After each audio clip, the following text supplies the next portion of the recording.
Hi there, it's the 27th of March 2025, and welcome to this week's edition of The Wrap. Simple news stories for busy people, brought to you by myself, Verashni Pillay, and the Explain.co.za team. First up in the big story, Trump's administration picks a new US ambassador to South Africa and leaks national security chat at the same time. US President Donald Trump has appointed L. Brent Bozell III as the new US ambassador to South Africa. Bozell is a well-known conservative media figure and a loud supporter of Israel, which could further strain an already tense relationship between Pretoria and Washington. He was also very critical of Trump back in 2016, but has since changed course. Bozell's nomination was quietly posted to the U.S. Congress's website on Tuesday. If Senate approves it, he'll replace Reuben Brigety, who resigned in January. Brent Bozell III's appointment comes with its fair share of baggage. His son, Leo Bozell IV, was jailed for his involvement in the shocking January 6th Capitol riot in 2021, when he and others violently tried to overturn the results of the 2020 presidential election when Trump lost. He was freed thanks to Trump's blanket pardon this year. Bozell has condemned his son's actions but praised Trump for the pardon. Then there's Bozell's own past. In 2014, he was caught up in a ghostwriting scandal, accused of taking credit for work he did not actually write. And let's not forget, he's not a trained diplomat. All eyes are on who our next ambassador to the US will be. South Africa's former ambassador to the US, Ibrahim Rasool, was removed after criticizing Trump and accusing him of pushing a global white supremacist agenda. Meanwhile, the Trump administration is dealing with a massive security controversy, a Signal Group leak. Trump's national security advisor, Mike Waltz, reportedly added journalist Jeffrey Goldberg, yes, the editor-in-chief of The Atlantic, to a private Signal chat where senior officials, including Secretary of State Marco Rubio, Vice President J.D. Vance, and Defense Secretary Peter Hegseth, were discussing bombing Houthi rebels in Yemen. The group included highly sensitive information, including military plans and even the name of an active CIA agent, the kind of thing that's supposed to remain secret. Waltz blamed it on a glitch, while other officials denied the severity of the situation, despite it being significantly worse than the private email server controversy that may have cost Hillary Clinton the presidency in 2016. Security experts are alarmed, noting this is part of a trend of ignoring experts, leaving the U.S. vulnerable to malicious foreign actors and spies. Former United States Ambassador to the United Nations John Bolton criticized the use of Signal for sensitive communication, saying, "These are cabinet-level people in our government, and yet not one of them has ever said, 'Why are we on Signal?' The military has very specific forums and protocols for these kind of discussions. A Senate audit is now underway." If this is what diplomacy looks like in 2025, we might need a bigger firewall and a stronger filter for ambassador CVs. Read the full story on our website, Explain.co.za. Moving on to the lighter side, here are the tweets that got us chuckling. Firstly, government making laws like a drunk uncle playing chess. Random moves, no strategy, and now they want a rematch. Next thing, they'll ban pap and then hold public hearings on whether South Africans actually eat it. That tweet was in response to the cannabis food ban, which has officially gone up in smoke. The government has backtracked on its sudden decision, which we told you about last week, to outlaw food products containing parts of the cannabis plant, including non-psychoactive hemp, just after 2 weeks enforcing it. The Department of Health's move triggered a backlash from activists and industry players who called it unconstitutional and harmful to local businesses. Now the presidency says the rules will be withdrawn to allow for proper consultation. In international memes, fitness influencer Ashton Hall broke the internet last week with his viral morning routine video. A repost of his video racked up an astonishing 680 million views in 5 days, due mostly to people asking what's going on here and repeatedly watching it, as the cut puts it. Starting his day at an ungodly 3:52 a.m. apparently, Hall's regimen includes mouth taping, ice water face dunks, and even rubbing a banana peel on his face. It sparked a wave of memes and parodies, proving that sometimes the early bird catches a lot of side-eye. As one Twitter user put it, "When I see videos like this, all I think about is how many times it took to start and stop and set up the camera." Meanwhile, in some celebrity news, the British tabloids tried it again, claiming there's a feud between Meghan, Duchess of Sussex, and actress Gwyneth Paltrow, after a Vanity Fair interview where the actress noted she didn't personally know Meghan. But the gossip fell apart days later thanks to a surprise Instagram story. Responding to a follower's question about the so-called beef, a confused Paltrow said she did not understand it before the plot twist reveal, turning her phone camera to reveal Meghan right next to her enjoying a slice of pie. It's worth noting that Prince Harry scored a court victory earlier this year over the Murdoch papers that partly drove him and Meghan out of royal life. You'd think the tabloids would learn, but alas, a duchess's peace still does not sell papers. In some serious local news, the shocking death of veteran pilot James O'Connell at the West Coast Air Show on Saturday has brought renewed attention to South Africa's struggling military aviation sector.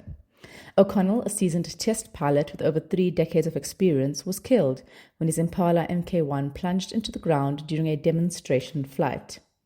Videos of the crash stunned the nation, and while investigations are underway, the incident has become a symbol of the deeper crisis within South African aviation.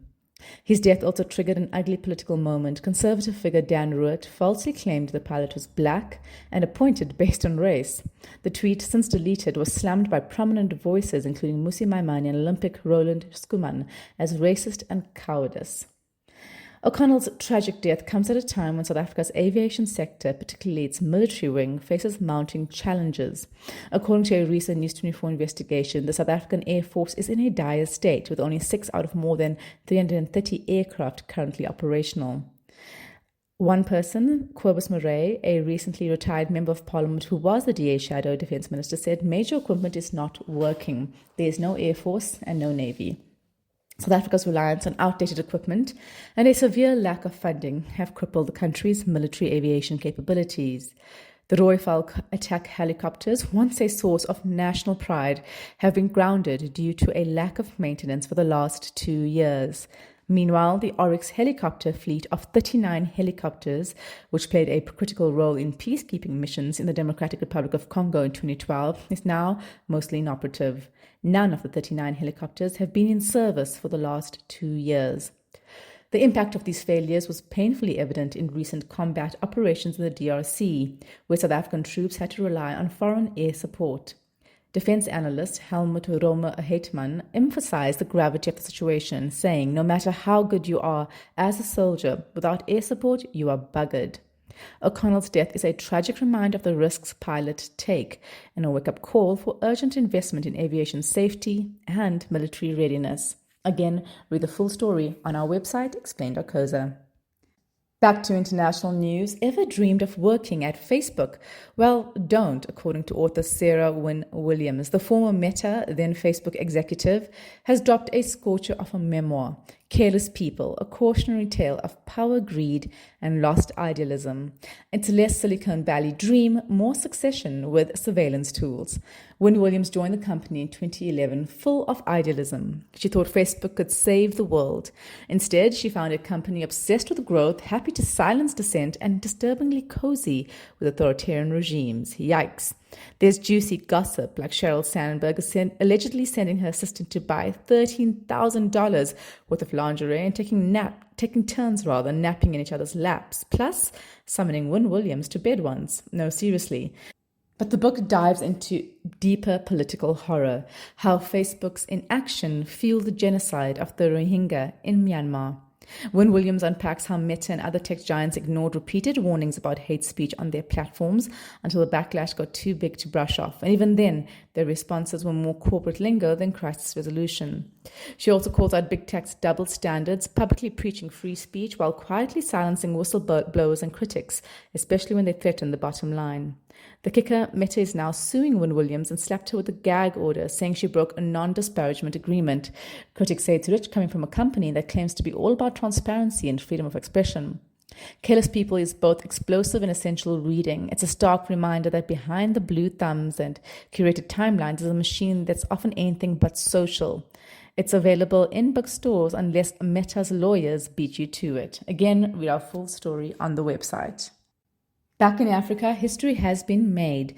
Netambo Nandi-Ndaitwah is officially Namibia's first female president, sworn in on the 21st of March 2025, the country's 35th independence anniversary. While ruling parties in South Africa and Botswana lost their grip last year, SWAPO held strong, winning 57% of the vote. Her main challenger, Pundeleni Utula of the Independent Patriots for Change, trailed behind with 26%. Nandi-Ndaitwah kept it simple after her victory, saying the Namibian nation has voted for peace and stability. But peace does not mean keeping things the same. She's also shaking up the government, slashing the cabinet from 21 ministers and 21 deputies to just 14 ministers and 7 deputies. We wish our government would take note. She merged key ministries to cut costs and boost efficiency. For example, oil and gas now fall under the president's office, and social grants are being moved to finance and public enterprises. And she's making history in more ways than one. She appointed Lucia Witbooi as Namibia's first female vice president, making Namibia the only African country with both a female president and vice president. Of her 14 ministers, 8 are women. Take notes, world. Who is she? Born in 1952, Nandine de Toit, nicknamed NNN, grew up in apartheid-era Namibia and joined SWAPO's liberation struggle at just 14. She later served as foreign minister between 2012 and 2024 before stepping up to the presidency. And she's not just a first for Namibia. She's only the second woman in Africa to be directly elected president after Liberia's Ellen Johnson Sirleaf in 2005. She joins Tanzania's Samia Suluhu Hassan as one of just 2 female presidents currently in Africa. Globally, the numbers are bleak. Out of 195 countries, only 87 have ever had a female leader. And in 2024's 31st presidential elections, only 5 women won. But NNN isn't here for stats. She's already proving she means business. It's not going to be business as usual, she said. Read our full story again on the website. Meanwhile, great news for the 28 million South Africans who rely on social grants. Most SASSA payouts are going up in April. Old age, disability, war veteran, and foster care grants will increase by 5.9%, while child support and grant in aid are going up to 5.7%. That's above inflation and meant to help cushion rising VAT and food costs. But it's not all sunshine. SASSA is also facing a cyber fraud crisis, with dodgy websites and system loopholes letting fraudsters slip through. The government is now doing a deep dive audit, and some fixes are already in place, such as stronger online security and plans to introduce biometrics. Here are the updated grant increases for April. Old age, disability and care dependency goes up to 2,315 Rand, up from 2,185 Rand. War veterans are now getting 2,335 Rand, up from 2,205 Rand. Foster care is now 1,250 Rand, up from 1,180. And child support and grant in aid is now 560 Rand, up from 530 Rand. Payouts will start rolling from 3rd of April. And remember, the gold SASSA card is being phased out. If you have not yet, swap it out for the new Postbank Black Card. It works at ATMs and various retailers. One grant that's staying put for now is the 350 Rand Social Distress Grant. It's under review until September, with the aim of turning it into a more permanent income support for the unemployed. More cash is coming, but so are scams, so stay sharp and double-check those SASSA links. Read our full story on the website. Finally, some celebrity gossip to finish off. Zozi Tunzi, our forever queen and the longest-running Miss Universe, 525 days, thank you very much, just got married. The beloved pageant icon tied the knot with Lutando Mleki Bulawana in a private ceremony this past weekend at the picturesque Belair Pavilion in the Cape Winelands. She broke the news on Facebook, posting breathtaking snaps and writing, "I love you endlessly, husband." Cue the national "ah." But who is this mystery man who stole Zozi's heart? That's the thing, not much is known about him. According to their website, Bolawana is a Manchester United fan who loves Marvel movies and Game of Thrones. He described himself as relaxed, loving, and outgoing, and loves movie nights with his new wife. And nope, we couldn't find him on social media. Clearly, this couple values privacy. As for the dress, fit for royalty, designed by Vietnamese designer Phang Huy, it took over 700 hours to make, with intricate details like hand-cut organza flowers and 3D floral branches. We're obsessed. The guest list was as glam as the gown. Stars like Nomzama Mbata, Connie Ferguson, Anela Mdoda, and Basitsana Kumalo all turned up to celebrate. And the festivities are not over. A traditional wedding is set for this weekend in Zozi's hometown of Tsolo in the Eastern Cape. We're expecting stunning Xhosa attire and even more fields. Zozo's not the only former Miss South Africa found love this month. Natasha Joubert, Miss South Africa 2023, also got hitched to Enrico Vermaak on 16th March at the Cavalli Wine Estate. With all this glitzy wedding, South Africans are asking, can we bring back top billing already? Give the people the wedding content they deserve. That's it from us at The Wrap, an award-winning product of Explain.co.za. Remember to share the love, tell your friends to sign up at explain.co.za/subscribe. Till next time, goodbye from the team.